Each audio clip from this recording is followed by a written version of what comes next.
Third Chance Podcast, episode 17. Drago, Let's go. how are you? I am wonderful, kind sir. How are you today? Oh man, it was so good seeing you in Vegas this past weekend. Yeah, brother, we had a good time, right? We had a great time. You were a little reserved about something though. A little reserved about something. What do you mean? Yeah. Yeah, let's talk about it. So we talked a little bit about it before the episode. We got to Oh, see Jamie, is it Kearns Lima or Lima Amy Kearns? Kerm Lima. Yeah, yeah, Yeah, yeah. Kern Lima, right? She wrote the book Worthy. She had an unbelievable story. Both you and I got to hear about not quitting on yourself and just this super inspirational story. You can't help but like that girl. Oh, dude, her story is crazy, bro. And we have kids, dude. Imagine your daughter just trying so hard to make it and is so passionate about making it, and some dude's just like, yo, Don't give the punchline nobody's away. Don't be like my wife. My wife always tells my joke at the end. So I'm going to tell that part real quick, okay? okay.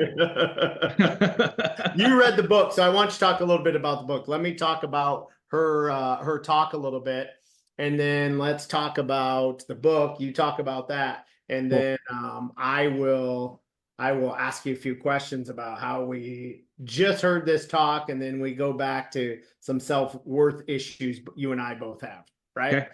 Cool. So I call her the modern day Oprah, right? Yeah, She is I agree. she I reminds agree me with a that one. lot of Oprah. And she was a newscaster, told her whole story. It was about an hour talk that we heard. She was a newscaster. She had is it rosacea? Am I saying that right? Yeah, rosacea. Rosacea, which is like a Redness. skin issue that makes your cheeks red, and you can get it elsewhere, right? A lot of Yeah. people have it. I know people that have it.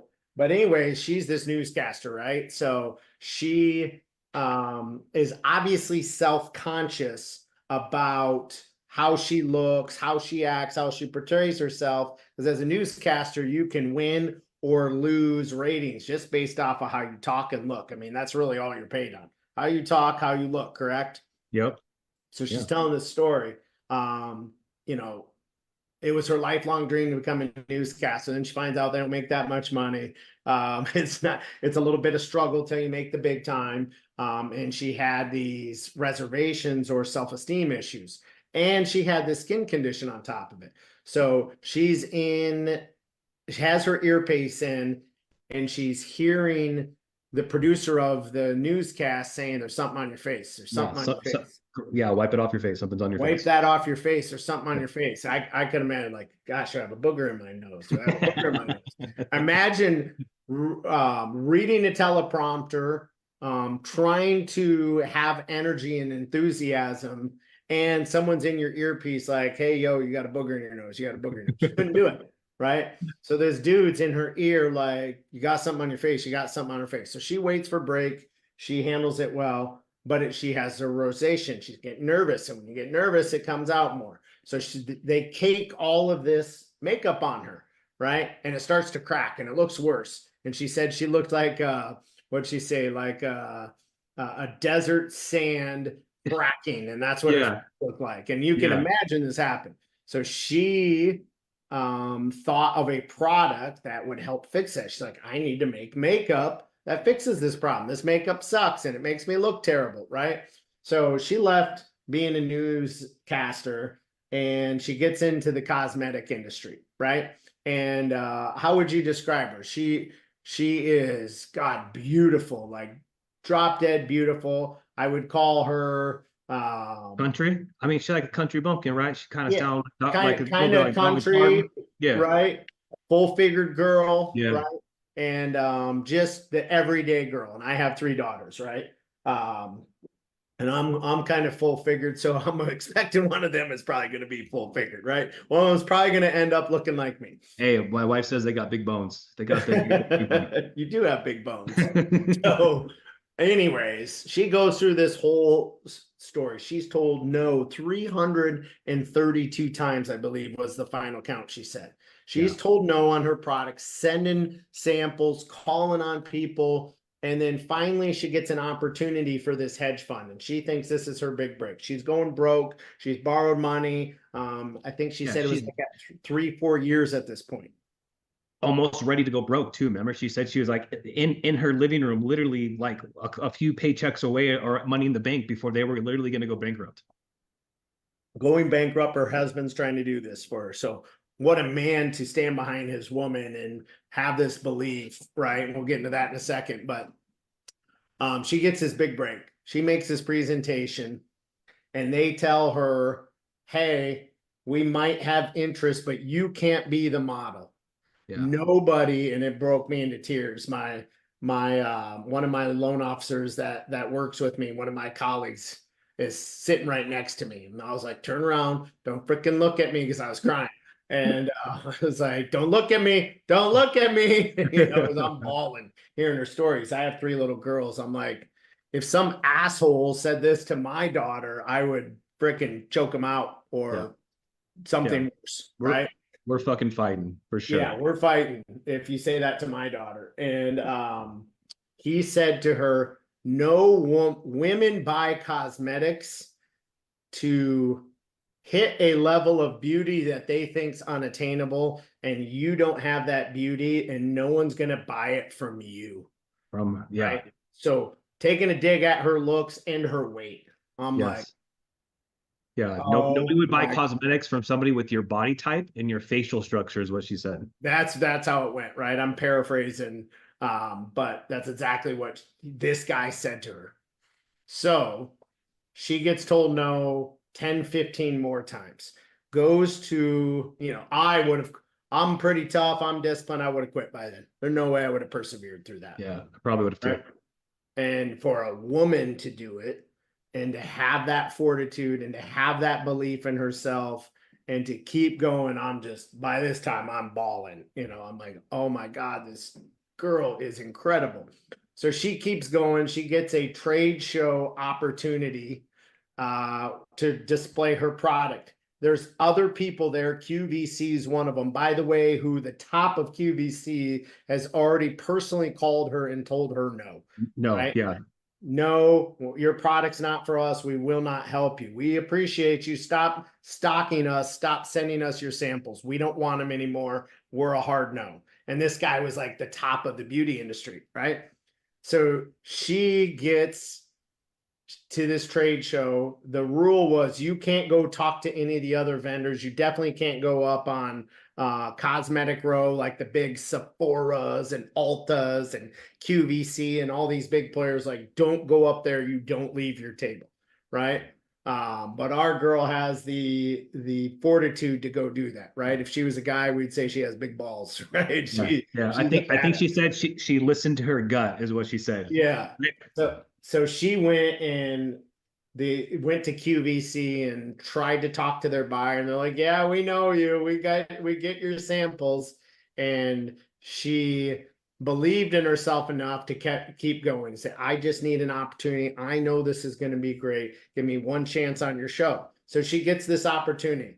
And be careful what you wish for, what she said, because everything goes on consignment, and they had to put several $100,000 in to create enough product to sell when they had a website and they were selling 2 or 3 things a day. Yeah. That's it. So she believes in herself, and then they tell her beforehand, they got models to display this. She says, no, if this is on me, right? If this is on me, I'm going to display it.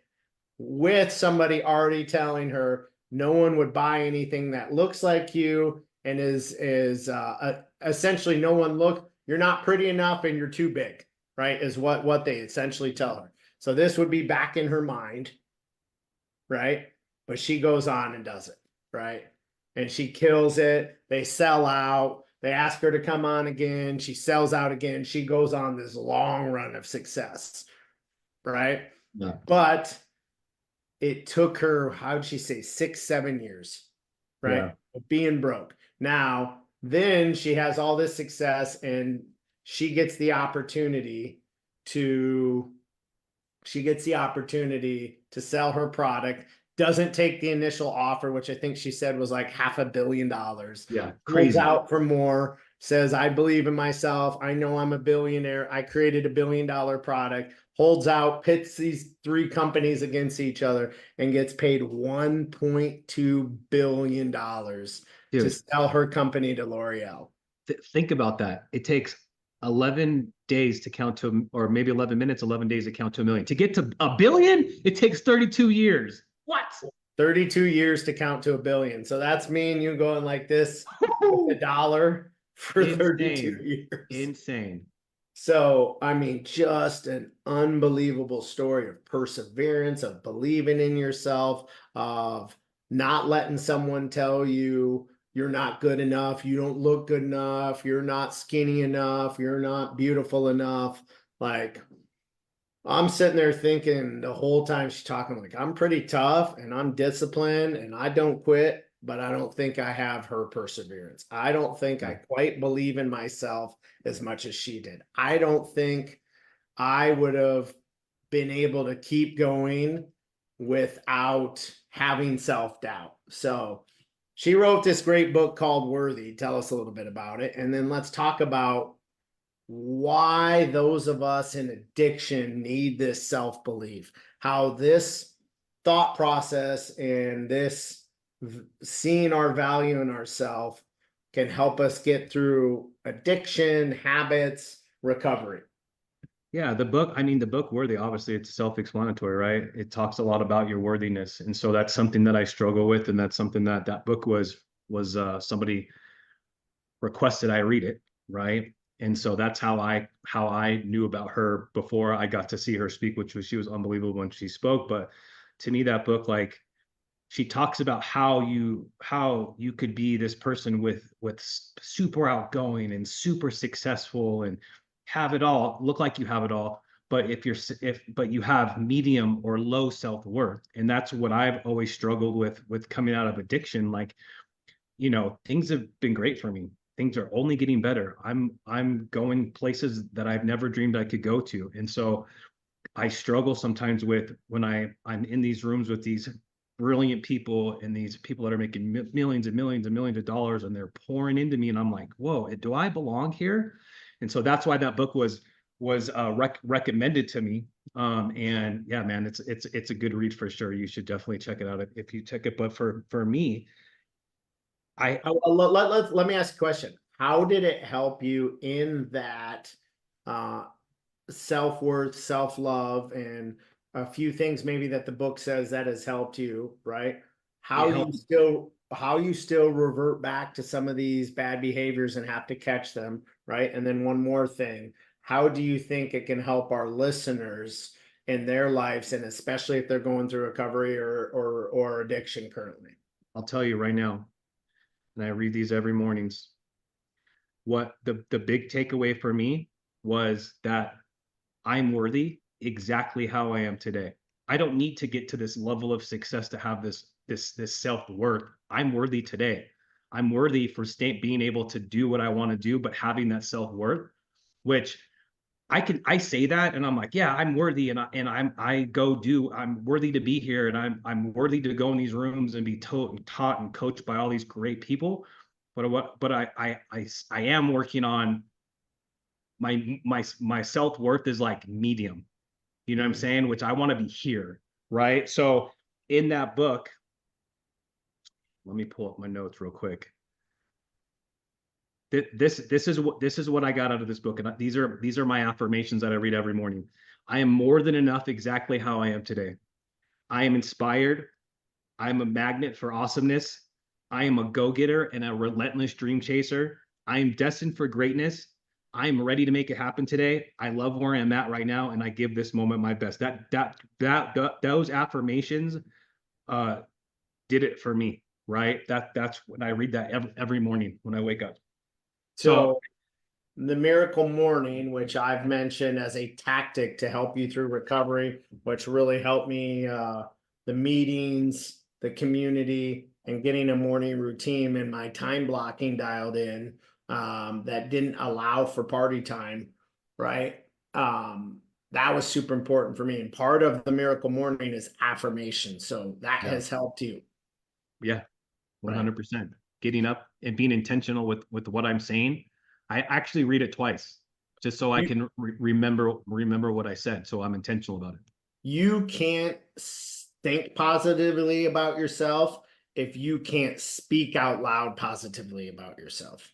Yeah, for It's sure. just the truth. I was up late watching the TV and but flipping between the Republican convention and the All-Star game, and I'm up late and I don't get my miracle morning done this morning. And guess how I show up at work? Sloppy.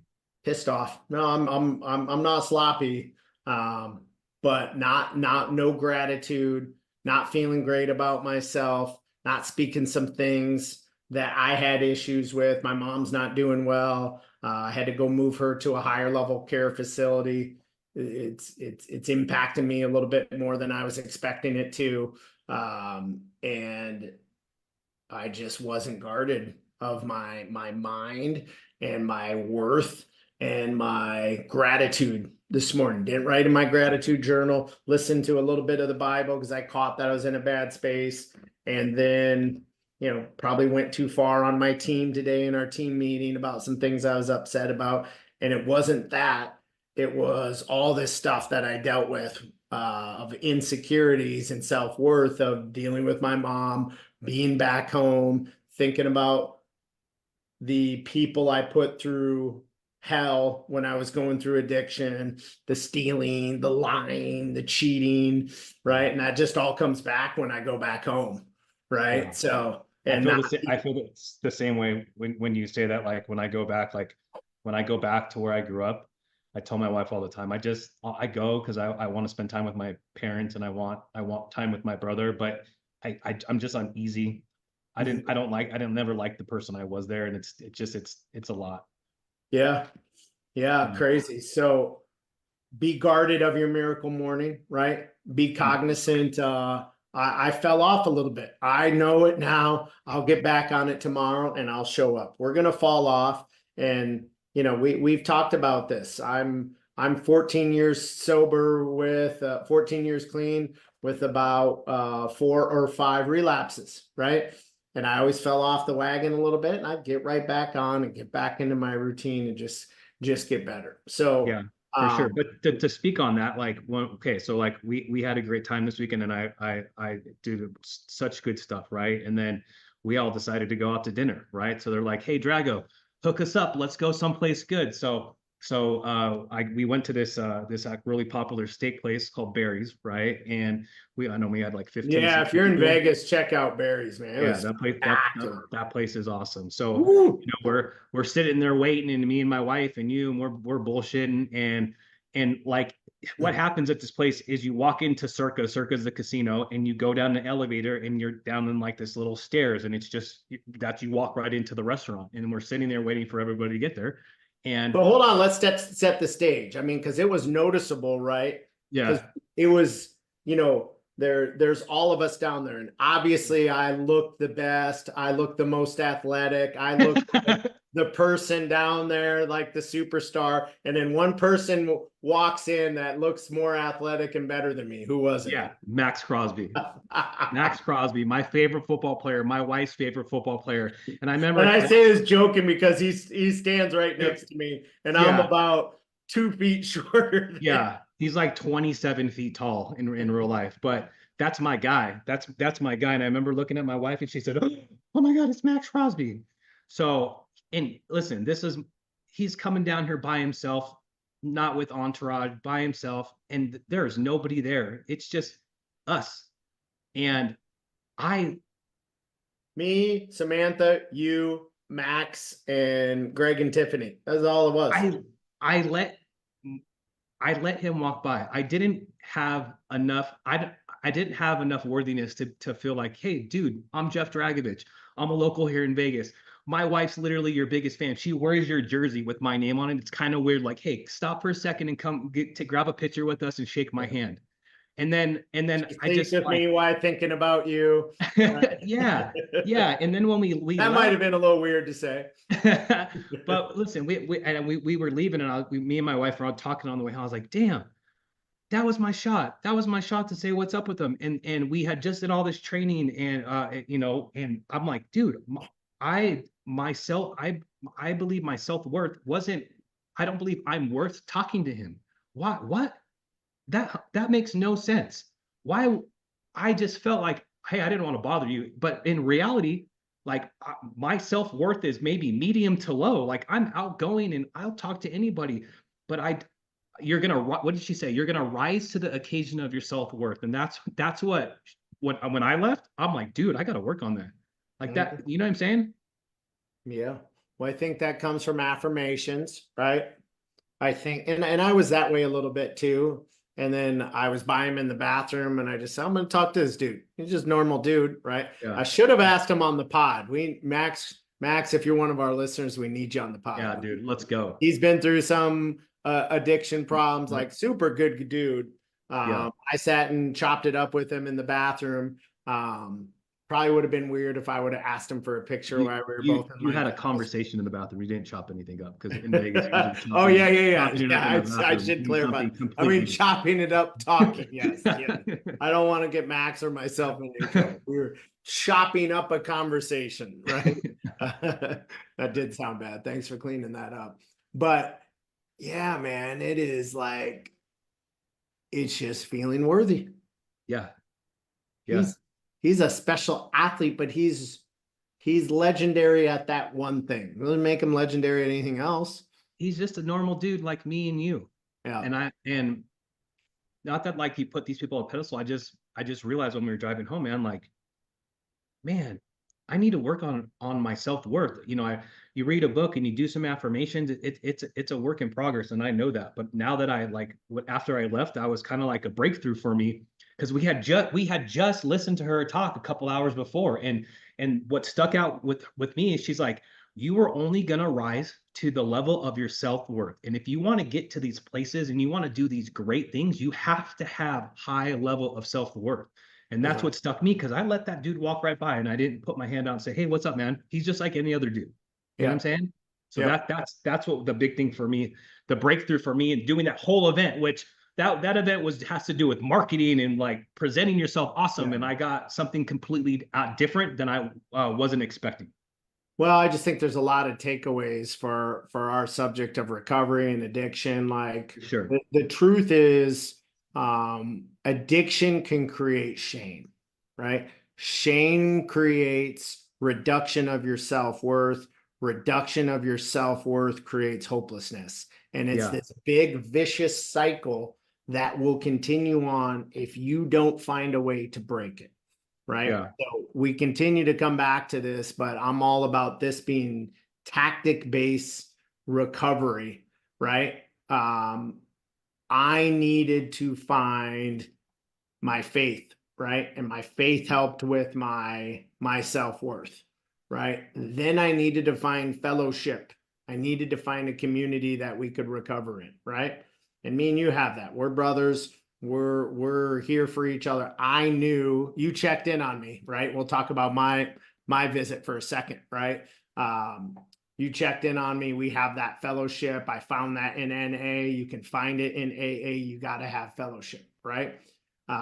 Then you need fitness. I needed fitness. I needed to feel good about myself. That helps with the worthiness. Is it the only thing? It's not, right? I know plenty of jack dudes that have six packs that have little self-worth. It's not the only thing. Listen, from a guy, I was always an athlete, but I just did what I needed to do to get by. I wasn't super into fitness. I didn't grow up that way, right? And so as I've been getting older and I've been working on myself, like getting myself into a routine and consistently working out, like it's great. And I have a noticeable difference. I got a ways to go and a lot of work on, but for sure, like if somebody just said like, hey, dude, go move your body and move some heavy weight and you're going to feel 100 times better mentally, like, why don't we all do that? But it took me till 43 years old to figure that out. Yeah. Yeah. So I'm not saying it's the only thing, but it's part of it, right? Sure. It will help with your self-worth. I believe the whole miracle morning will, right? And I'll say what that is in a second. It is when it happens, I'm in a great space. Not every day, but 90% of the time, if I execute on all of those things, I'm going to be in a great place. When I don't, it shows up everywhere. And then the spiral happens. Same as when I was an addict, right? Like I told you, I lacked some gratitude. I laid into my team a little harder than I needed to, right? I had Not some as things. compassionate. I had some things that showed up in my self-worth and some flashbacks to when I was back on Monday with my mom, and then they popped up here because I didn't deal with them this morning. Yeah. Right. So we got to have faith, right? We got to have fellowship. We got to have fitness. And then you need to figure out how to have fun again without the substance, right? Yeah. So if you've been watching and following our pod since the beginning, one of the first ones, I was coming out to an event in Vegas, and three of my four, it's either 4 or 5 relapses I've had, but 3 of them have happened in Vegas.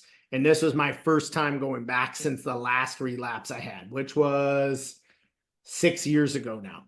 Right. So Vegas scares me. Right. And especially scares me not being around my fellowship, my community. And Drago's part of that community. Right.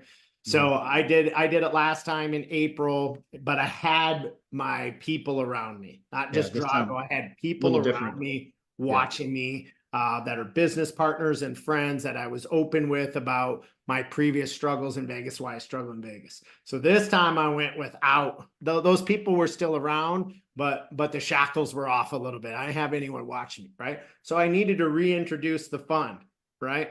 So I did it strategically on things I knew couldn't go too far, right? If I go to the club by myself, who knows what's going to happen, right? Who knows what's going to happen?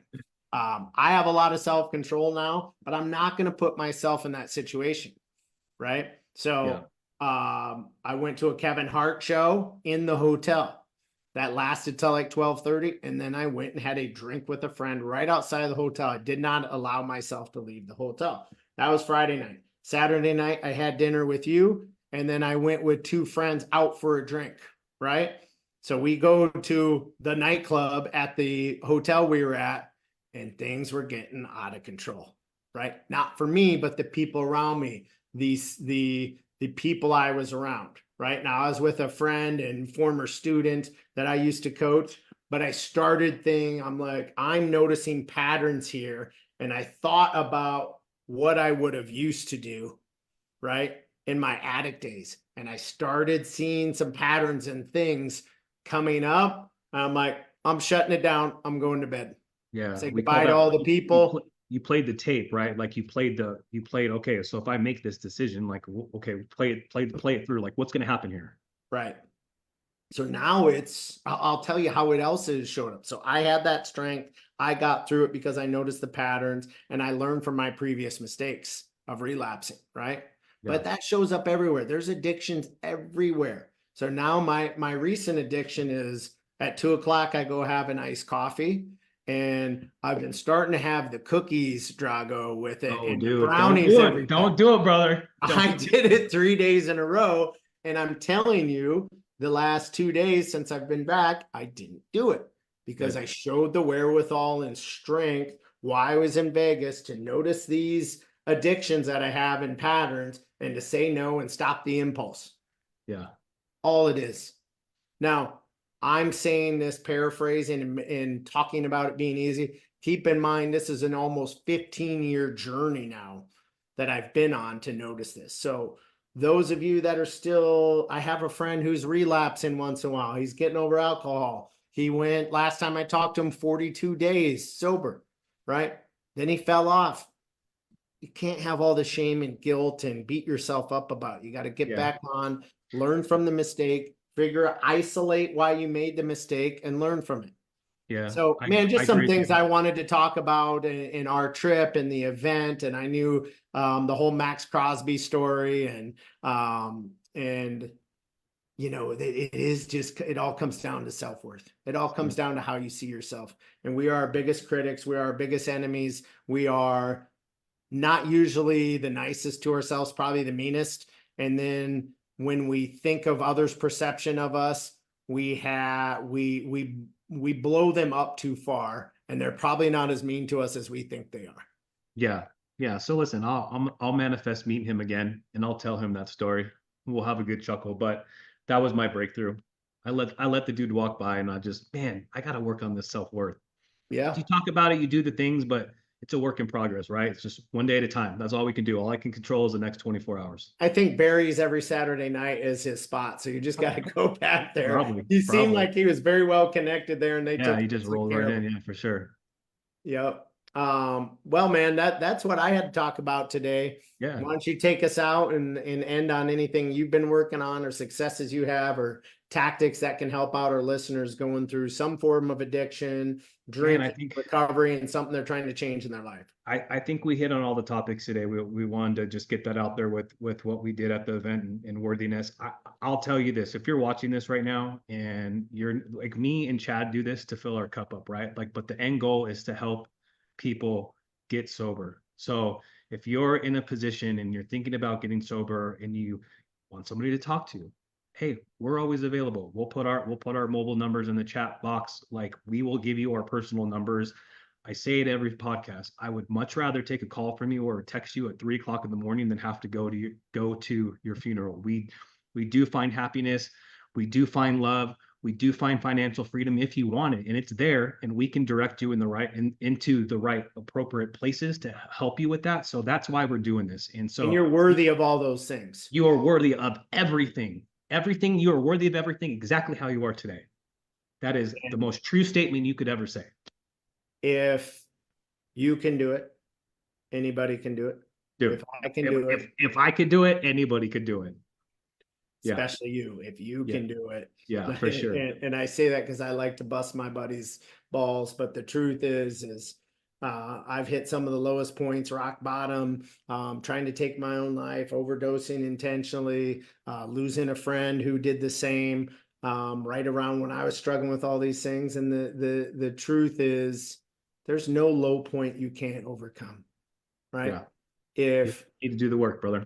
Jamie Kearns can have that told to her and become a billionaire. If I can go through attempted suicide, pay off hundreds of $1,000s of debt, become one of the most successful people in my industry, you can do it too. If Jeff Dragovich can almost kill himself from an opioid addiction to having the success he's had in the mortgage business and having this amazing run that he's had. If we can do these things, if these people can do these things, you can do it too. You're worthy of it. And gosh, we would love to connect if you're struggling. We could love to connect if you're going through addiction and point you in the right place. And we just hope this brings you words of wisdom and encouragement. We're super grateful for all of you that tune in and listen. Yeah, love everybody, man. All right, brother. Always good seeing you. Love you like a Later, brother. brother. Next Wednesday. Let's go. All I'll talk to right. you guys later.